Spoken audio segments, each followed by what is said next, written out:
আজকে আমার আগে দুই ছেলে ঘুম থেকে উঠে পড়েছে, কারণ একটাই, পড়তে যেতে হবে। ওইখানেই বেটারা জব্দ, এমনি সময় উঠতে চায় না জানো, ডেকে ডেকে মাথা খারাপ হয়ে যায়। আর এখানে গাড়ি দুটো থাকে, ঝাঁট দিতে খুব কষ্ট হয়।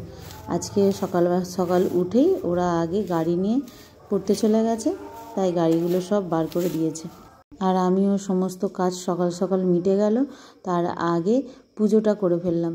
পুজোটা করে এখন এবার যাব ওদের জন্য একটুখানি টিফিন বানাতে, তা না হলে বেটারা পড়ে এসে আর এবারে বলবে কি খাবো কি খাবো, তা না হলে এবারে বাজারে ছুটবে পয়সা নিয়ে, একটুখানি কচুরি নিয়ে আসি, নয়তো বলবে এই পরোটা নিয়ে আসি, এইসব করবে।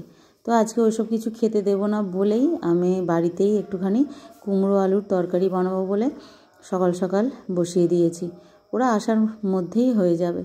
তো আজকে আলুটার খোলা মানে ছাড়াবারও আর সময় পাইনি জানো, তো তার জন্যে একটু দুটো টমেটো দিয়ে দিয়েছি, কাঁচা লঙ্কা আর একটুখানি নুন হলুদ মিষ্টি যেরকম হয় ওরকম দিয়েই বসিয়ে দিলাম। এটা দিয়ে হয়তো একটুখানি পরোটা হলে কি রুটি হলে ভালো লাগতো, কিন্তু সেটাও করবার এখন আর টাইম নেই, বেশ অনেকটা বেলা হয়ে গেছে। ভাবলাম যে তরকারিটা করে রাখি, ওরা এসে একটুখানি অল্প করে মুড়ি খাবে কোন আজকে।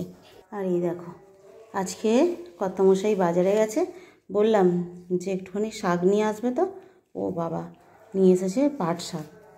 এ কি আর আজকে খাওয়া যাবে বলো তো? এই শাকটা বাছতে কাটতে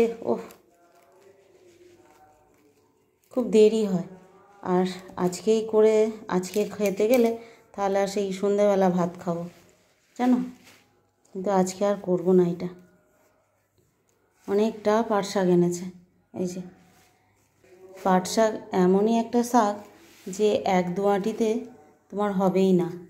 আমি একটু শাকটা খেতে ভালোবাসি বলে মনে হয় যেন কম লাগছে, একদম একটুখানি হয়ে যায় গো ভাজলে, তার জন্যই অনেকটা বেশি করে এনেছে। তো যাকে বিকেলের দিকে টাইম পাবো ওই সময় বেছে রেখে দেবো, এটা কালকে হবে। আর নিয়ে এসেছে ডাঁটা এনেছে, মাছও এনেছে, কি জানি ডাঁটা দিয়ে মাছ দিয়ে তরকারি করতে বলবে কি না জানি না। আর এই যে এগুলো দেখো দেশি টমেটো, এগুলো খুব টক হয়,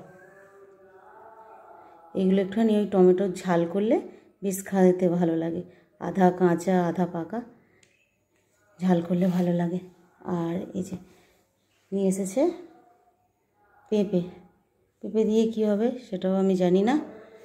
তো চলো, এখন মাছ এনেছে, মাছগুলো ধুয়ে বেছে নিই, তারপর দেখা যাক কী রান্না হয় না হয়। তো পেঁপে দিয়ে আমি ভাবলাম যে পেঁপেটা ভাতে দেব, কিন্তু না, কর্তামশাই বললো আজকে একটুখানি পেঁপে দিয়ে মুসুর ডাল বানাও, তো এটাও বেশ খেতে ভালো লাগে। তো তার জন্যই আজকে একটু পেঁপে দিয়ে মুসুর ডাল হবে। আর একটা বড় সাইজের টমেটোও দিয়ে দিয়েছি, ডালে একটু টমেটো দিলে বেশি ভালো লাগে খেতে। আর এরকম আলু দিয়ে আর ডাঁটা দিয়ে বড়ি দিয়ে একটা তরকারি করব। এই ডাঁটা আলু বড়ির তরকারিটা এত ভালো লাগে টমেটো দিয়ে টকটক করে খেতে। চলো কী রান্নাবান্না করলাম একবার দেখিয়ে দিই।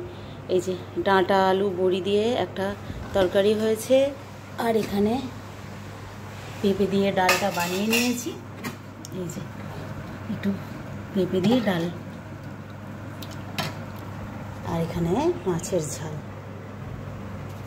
ব্যাস এই আজকের দুপুরের খাওয়া দাওয়া।